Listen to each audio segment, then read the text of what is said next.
జగన్మోహన్ రెడ్డి పరిపాలనలో వైఎస్ఆర్ గవర్నమెంట్లో రాష్ట్ర వ్యాప్తంగా వాళ్ళ నాయకులు మంత్రులు సాక్షాత్తు స్పీకరు శ్రీకాకుళం జిల్లా వాస్తవ్యుడైన భూ కబ్జాలు చేశారనడానికి ఇవాళ ఈనాటి కూటమి గవర్నమెంట్లో రాష్ట్ర వ్యాప్తంగా వాళ్ళ అనుచర గుణం చేసిన అరాచకాలన్నీ ఈనాడు కూటమి ప్రభుత్వం బయట పెడుతూ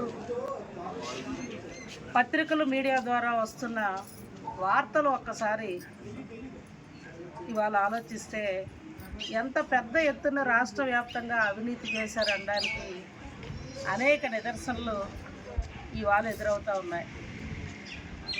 సాక్షాత్తు ఆనాడు స్పీకర్గా ఉన్న పెద్ద మనిషి భార్య శ్రీకాకుళం జిల్లాలో అంగన్వాడీ వర్కర్ల పైన అక్కడ చేసిన భూ కబ్జాలపైన ఎన్నో మీడియా ఛానళ్ళ ద్వారా పబ్లిక్ ప్రజల ద్వారా వచ్చిన వార్తలు ఒకసారి చూస్తే అనేకం ఇవాళ ఒక స్పీకర్ చేసిన వ్యక్తి పార్టీలకు అతీతంగా పారదర్శకంగా మాట్లాడాల్సిన తీరు అసలు వ్యవహరించాలి.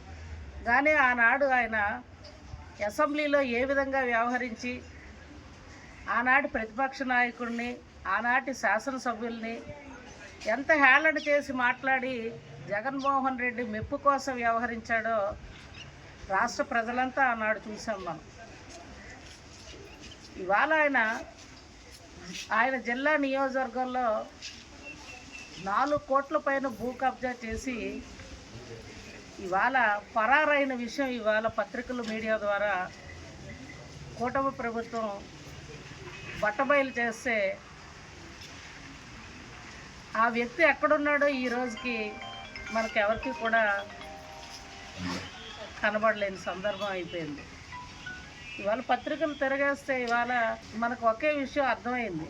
ఎంతటి వాళ్ళైనా ఎంత పెద్ద పెద్ద తప్పులు చేశారో వాళ్ళు జగన్మోహన్ రెడ్డి దగ్గర నుంచి వాళ్ళ మంత్రివర్గం దగ్గర నుంచి స్పీకర్ వరకు చేసిన అరాచకాలే నిదర్శనంగా ఇవాళ భావిస్తూ దీన్ని తీవ్రంగా మేమంతా ఖండిస్తూ ఉన్నాం.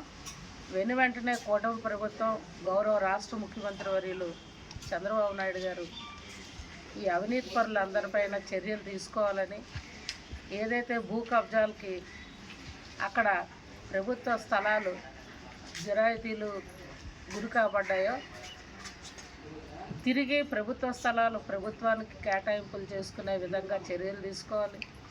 అదేవిధంగా జిరాయితీలు ప్రజలకు ఇవ్వాలి. వాళ్ళ మీద చర్యలు తీసుకొని అరెస్ట్ చేయాలని చెప్పి ఆ కుటుంబాన్ని అరెస్ట్ చేయాలని.